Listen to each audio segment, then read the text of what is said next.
Welcome to another edition of The Spice on Flow Fmtv. Do well to subscribe if you haven't, and thank you for subscribing if you have already. Yeah, another interesting edition of The Spice finally upon us. And as always, you're locked in with the sensational one, Baby Boo, and the queen of the airwaves, Favor. On today's edition, we are talking about, or rather we are discussing, why does it seem like divorce is the last resort? But before we continue, we want to give you like 2 seconds to subscribe to our channel because it is very important. Very that way, you'll get notifications anytime we get to upload a new video. Please do well to also like and share. So let the countdown begin. 1, 2. Thank you so much. Fmtv. All right, thank you so much for subscribing. The Spice. The Spice. So today we're looking at divorce and if it's like the last resort. Why should divorce even be the last resort? You know, given what has been happening in marriages in the last couple of years, it seems divorce is the only option. And people have argued that, you know, adults or married folks find it difficult to work on their marriages these days as a result of probably pride or inability to overlook certain things and just find a way to come to a common ground on how to move on in their marriage. But then that is what we'll be talking about today. And we would also like you to share your opinion in the comment section. So before we go on, let's look at the definition of divorce. Okay. Divorce is a legal dissolution of a marriage by a court or a competent body. So if it gets to that point where you don't feel like you want to stay married to your spouse anymore and you're seeking legal dissolution of that marriage, that's what divorce is. But why should divorce even come to play? I mean, you pledge love to this person for like eternity. On the altar, you say, for better, for worse, for richer, for poor, in sickness and in health, till death do us part. And the marriage is supposed to be till that. Either you die or your partner dies. And then at the end of the day, none of you dies. Instead, you want to go your separate ways. Why should divorce be like the last resort? What happened to commitment? What happened to renewing your marriage vows? What happened to just trying to work on the relationship to make it stand the test of time? What happens to commitment? Exactly. What happens to those sweet things you whisper to your partner, you know, in the early days of your courtship and all? What happened? That is the question I keep asking. Like two people that once loved each other and all of a sudden everything evaporates, right? Seriously. I keep wondering, you know, trying to wrap my head around how they got to that point. I, as a person, I seriously do not subscribe to divorce, and I pray I don't get to that point in my marriage. I know I won't get to that point anyway, but then I know that I pray that I don't get to that point. But do you feel divorce is recommended? I don't feel that divorce is recommended. In only the situation where divorce is actually recommended is when there is battering. You know, like somebody's beating somebody in the marriage. In the marriage. So it is safe to say that it depends on the situation on ground. Yes, the situation on ground. If you're in an abusive relationship where your partner is using you as a punching bag, my dear, run 440. Like, don't stay in that relationship. Other than physical abuse, is there any other thing that might make you feel like, okay, I think I need to get out of this Divorce marriage? is not an option for me. I believe in working on the relationship, working on my marriage, looking for solutions to the present problem that I am having. There is no relationship that doesn't have any issues. Okay. Yes, relationship problems are bound to happen. It's not all rosy. Most especially when it comes to marriage, they always say that marriage, the only day that is sweet is on the wedding day, and then the rest, I don't know how it tastes, sha. But then, why not work on the marriage instead of subscribing to divorce? Okay. Now, here is how I feel about the whole situation. You know, sometimes it's pretty difficult for you to know what to expect when you get married. Divorce is not nice. I don't personally feel anybody gets married with the intention of getting divorced, right? So you get into the marriage, probably what you had expected is not what you get. Maybe the husband you got married to probably started abusing you both emotionally, psychologically, physically. In as much as you said physical abuse should be the only basis for divorce.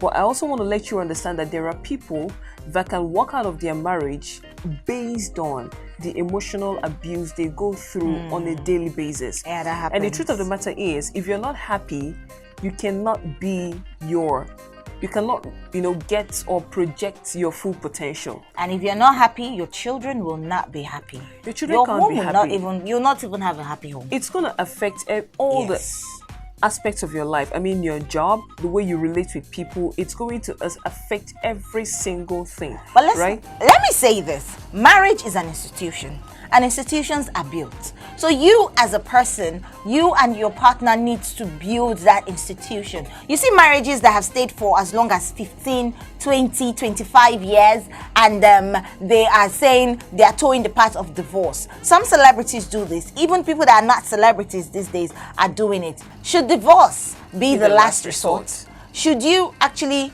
go and think of divorcing your spouse? What happened to the days of little beginning? What happened to taking your mind back to the first time you met your partner? Baby boo, and then your partner whispered all those sweet nothings into your ears, and then all of a sudden you forget all those things. I think you're getting emotional now. I am. See, the truth of the matter is, divorce for me, I don't think is bad. The end goal is to be happy eventually. And sometimes people divorce in pursuit of happiness. That's one thing I need you to know. And you cannot work on a marriage by yourself. That's why I said both of you would have to be on board. It's built. If two people are making conscious efforts to see that this thing is working, I don't see why the other party would want to get a divorce. Sure. I don't know if you understand me. So they get to that point where they feel like, okay, I've tried to give it my all. I've tried all I could to see that this thing works, but it's not working, and I just have to keep it moving. Now, the thing with divorce is that even in the Bible, it's not there. You only have annulment, if I'm not mistaken. But then you see divorce. Divorce is frowned upon by God. Let me ask you this question straight up, right? What is the only thing that can happen in your marriage that will get you to that point of, okay, I need to take a break, I'm divorcing? Well, the thing is that I have never thought of divorce as an option in my marriage. Okay. So I'm not even looking at any scenario that will actually lead me to actually dissolving dissolving the marriage. So whatever will make me dissolve that marriage will not happen. Divorce is not going to be a last resort for me. So what am I saying in essence?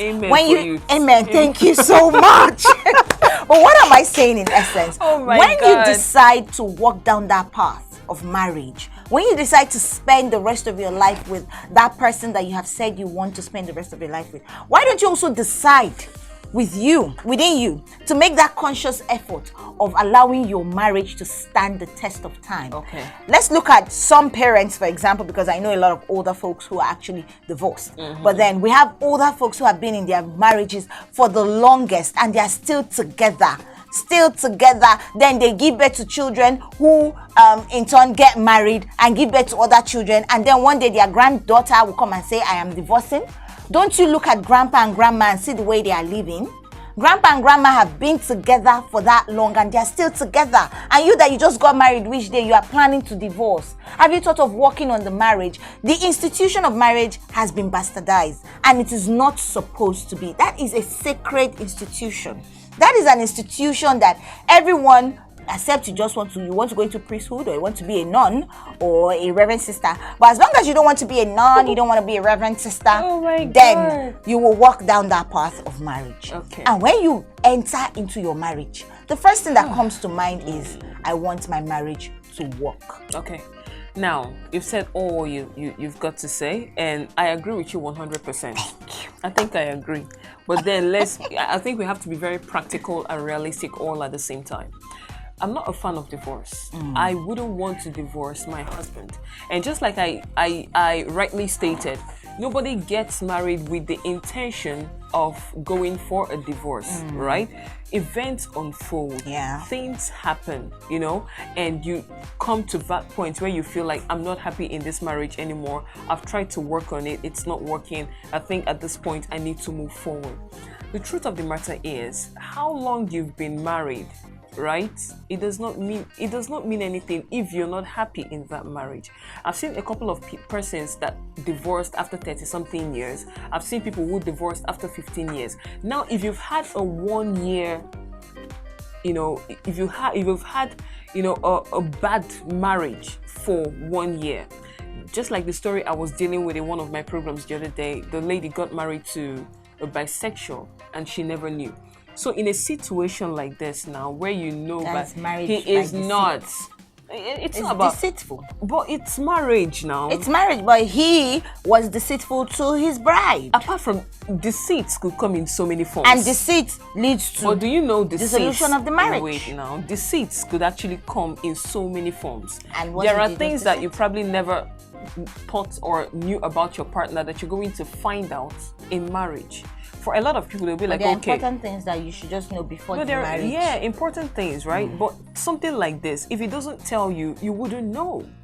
That is why you should come out clean at the initial stage. During a lot of I had to put that out there on my platform, and a lot of people felt, okay, you need to pray. You need to. Are you praying for somebody who is not even feeling like they've got a problem? You need to acknowledge, first of all, that there is a problem. You need to, first of all, acknowledge there's a crack in my marriage that I need to work on. It does not fall on the shoulder of the husband alone to work on the marriage. Neither does it fall on the shoulders of the wife alone to work on the marriage. It's a collective effort. That's all I stand for. And if one person feel like, okay, this is what... You will get to your breaking point. And if you feel like I'm not happy here anymore, you just keep it moving, baby boo. Okay.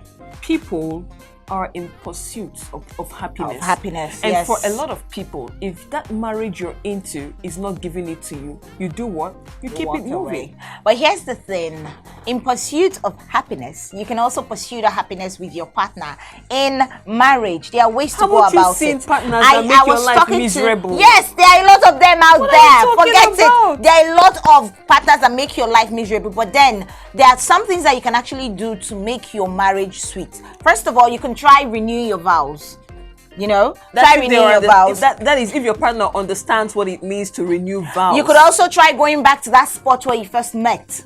You know, if you go back to that spot where you first met, you probably, something will trigger you to want to remain in that marriage and see that it works. These are little things that you could try to actually make your marriage work. My dear baby boo, you're living in La La Land. I'm not living in La La Land. This is like reality for me, seriously. Yeah, most definitely. Wow. It's your reality. And it's my reality. And it's my reality too. Thank you. But, you know, we just have to be, sometimes I'm a realist. I love to be very realistic with situations. This is my reality though. But it's yours. Yeah. I'm not saying it's your reality. It's also mine. Good. Right? But sometimes I want to be a little bit extra. Just get that notion out of your head. Though. No. I don't have it in my head. Well, we have to go right now. Before we go, wait, I have to say this.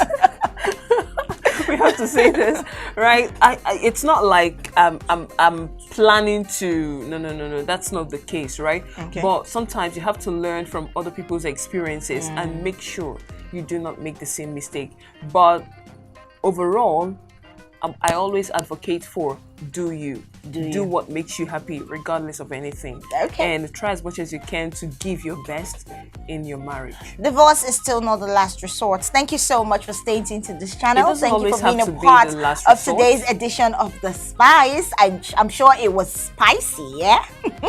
We'll be back next time with the part 2 of this particular topic, divorce. Is it the last resort? And this time around, we'll be getting opinions of different people, lawyers, clergymen, and all whatnot, to know what they think about divorce, okay? You have to keep it steady on this particular channel to ensure you do not miss any of the... Exactly. Don't forget to subscribe at Flow Fmtv. And also like and share. Yes, at Flow Fmtv. As always, it's the sensational one, Baby Boo and Queen of the Airwaves. It's been an amazing time out here with you. Thank you so much for joining us, and do it next time, all right? Do all to subscribe, and bye.